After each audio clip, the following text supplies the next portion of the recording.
Hello students, welcome to RH Chemistry.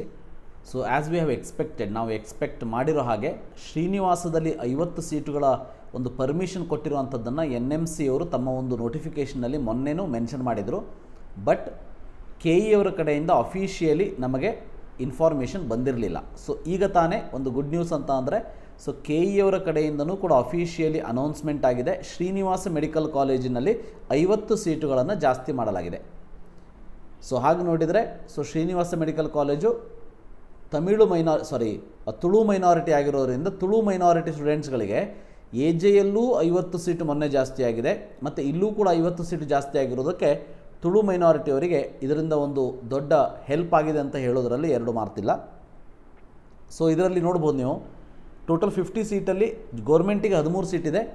So ಪ್ರೈವೇಟಿಗೆ 27 seat, NRI 7 ಮತ್ತು others ಅಂದರೆ management 3 ಸೀಟುಗಳನ್ನ ಕೊಟ್ಟಿರುವಂಥದ್ದು. ಇದರ ಜೊತೆಗೆ ನಾನ್ ಹೈದರಾಬಾದ್ ಕರ್ನಾಟಕ 13 ಸೀಟಿದೆ, ಒಂದು PWD, ಒಂದು ಸ್ಪೆಷಲ್ ಕೋಟಾ ಅಂದರೆ ಟೋಟಲ್ ಸ್ಪೆಷಲ್ ಕೋಟಾ 1 ಅಂದರೆ PWD. ಸೊ 12 ಸೀಟಲ್ಲಿ ನಾನ್ ಹೈದರಾಬಾದ್ ಕರ್ನಾಟಕ 11 ಇದೆ, ಹೈದರಾಬಾದ್ ಕರ್ನಾಟಕ 1 ಕೊಟ್ಟಿರುವಂಥದ್ದು. ಸೊ ಈಗ ನಾನ್ ಹೈದರಾಬಾದ್ ಕರ್ನಾಟಕದಲ್ಲಿ ಡಿಸ್ಟ್ರಿಬ್ಯೂಷನ್ ಹೀಗಾಗಿದೆ ಅಂತ ಅಂದರೆ ಜನರಲ್ ಮೆರಿಟಲ್ಲಿ 4 ಸೀಟ್ ಹೋಗಿದೆ. ಅದಾದಮೇಲೆ ಜನರಲ್ ಮೆರಿಟ್ ರೂರಲಲ್ಲಿ 1 ಸೀಟು, SCGಯಲ್ಲಿ 1 ಸೀಟು, ಅದಾದ ಮೇಲೆ STGಯಲ್ಲಿ 1 ಸೀಟು, 2AGಯಲ್ಲಿ 1, 2BGಯಲ್ಲಿ 1, 3AGಯಲ್ಲಿ 1, 3BGಯಲ್ಲಿ 1.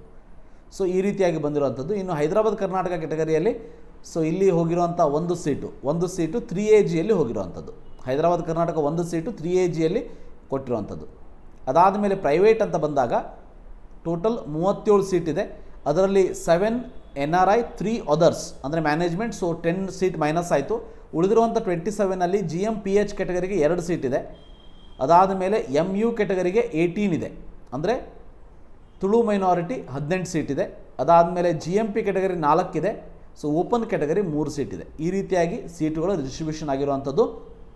ಡೆಫಿನೆಟ್ಲಿ ತುಳು ಮೈನಾರಿಟಿ ಅವರಿಗೆ ಇದರಿಂದ ಬಹಳ ಅನುಕೂಲ ಆಗುವಂಥದ್ದು. ಸೊ ಇದಿಷ್ಟು ಇವತ್ತಿನ ಒಂದು ಅಪ್ಡೇಟ್, ಗುಡ್ ನ್ಯೂಸ್ ಅಂತ ಹೇಳ್ಬೋದು. So thank you for watching. Have a nice day.